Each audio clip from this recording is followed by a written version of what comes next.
Bollywood actor Saif Ali Khan पर हमले के मामले में पुलिस ने करीना कपूर का बयान दर्ज कर लिया है।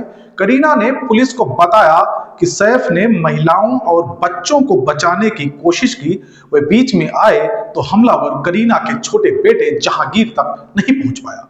उसने घर से कोई चीज भी नहीं चुराई है। करीना कपूर ने कहा है कि हमलावर बेहद आक्रामक था, उसने कई बार सैफ पर हमला किया।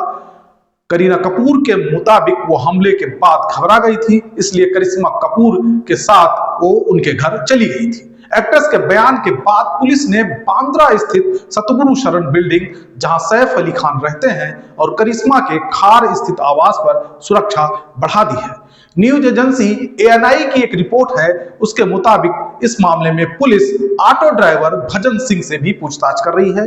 ड्राइवर भजन सिंह ने मीडिया को बताया कि मैं रात में गाड़ी चला रहा था, सतगुरु बिल्डिंग के सामने से किसी ने आवाज लगाई, मैंने ऑटो गेट के पास रोका, खून से लथपथ एक आदमी गेट से बाहर निकला, शरीर के ऊपर के हिस्से में और पीठ पर गहरा जख्म था, गर्दन पर भी चोट लगी थी। मैंने तुरंत उसे रिक्शा में बैठा लिया। मैंने पूछा किधर जाना है, उन्होंने कहा लीलावती अस्पताल चलो। उनके साथ एक छोटा बच्चा और एक नौजवान भी था।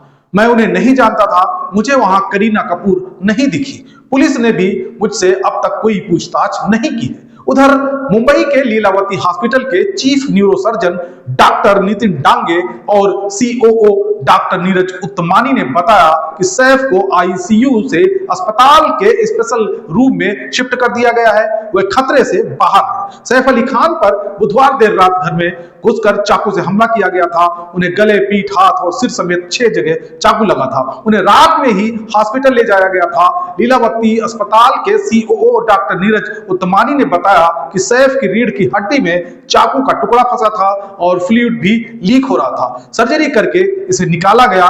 डॉक्टर ने कहा कि अगर एक्टर की रीढ़ में चाकू 2 मिलीमीटर और धंस गया होता तो रीढ़ की हड्डी को काफी नुकसान पहुंच सकता था। लीलावती अस्पताल के डॉक्टर नितिन डांगे ने बताया कि सैफ अपने बेटे तैमूर के साथ अस्पताल के भीतर पैदल आए थे। उनके हाथ पर 2 घाव थे, एक घाव गर्दन पर भी था, जिसकी प्लास्टिक सर्जरी हुई है। सैफ को इन्फेक्शन से बचाने के लिए डॉक्टर्स ने विजिटर्स पर रोक लगा दी है।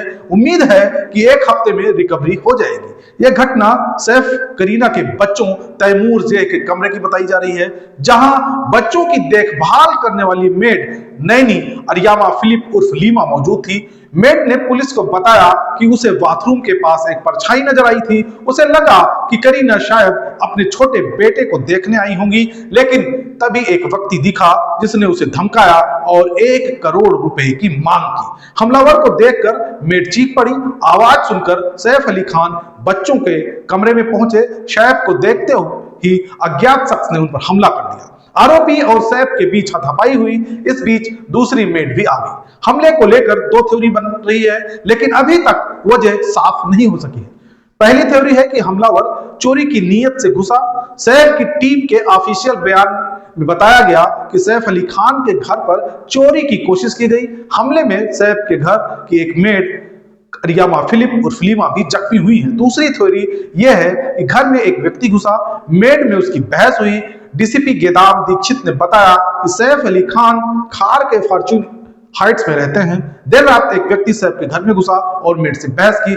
जब एक्टर ने उस व्यक्ति को शांत कराने की कोशिश की तो उसने सैफ पर हमला किया और इस हमले में वो घायल हो गए। इन दोनों थ्योरीज पर सवाल भी उठ रहे हैं, जैसे कि हाई सिक्योरिटी सोसाइटी में हमलावर कैसे घुसा, हमला करने के बाद शोर शराबे के बीच वो भागने में कामयाब कैसे हुआ, मेड क्या रात में घर पर ही रुकती थी, हमलावर की उससे बहस क्यों हो रही थी, क्या हमलावर मेड का परिचित था, क्या उसी ने हमलावर को घर में एंट्री दी थी।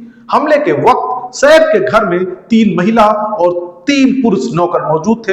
रात में हमले के वक्त सैफ अली खान के घर में 3 महिला और 3 पुरुष नौकर थे। इब्राहिम और सारा अली खान भी इसी बिल्डिंग में 8वीं मंजिल पर रहते हैं। हमले के बाद वो ऊपर आए और सैफ अली खान को लेकर ऑटो में अस्पताल गए। घर पर कोई भी ड्राइवर मौजूद नहीं था। ऑटोमेटिक इलेक्ट्रिक वाहन किसी को चलाना नहीं आता था, इसलिए ऑटो से लीलावती अस्पताल पहुंचे। सैफ और करीना दोनों बेटों के साथ मुंबई के बांद्रा स्थित सतगुरु शरण अपार्टमेंट में रहते हैं। सैफ की दोस्त और फेमस इंटीरियर डिजाइनर दर्शनी शाह ने इसे डिजाइन किया है। पुराने घर की तरह सैफ के नए घर में भी लाइब्रेरी, आर्ट वर्क, खूबसूरत छत और स्विमिंग पूल है। शाही लुक देने के लिए इस अपार्टमेंट को व्हाइट और ब्राउन कलर से सजाया गया है। बच्चों के लिए नर्सरी और एक थिएटर स्पेस भी है।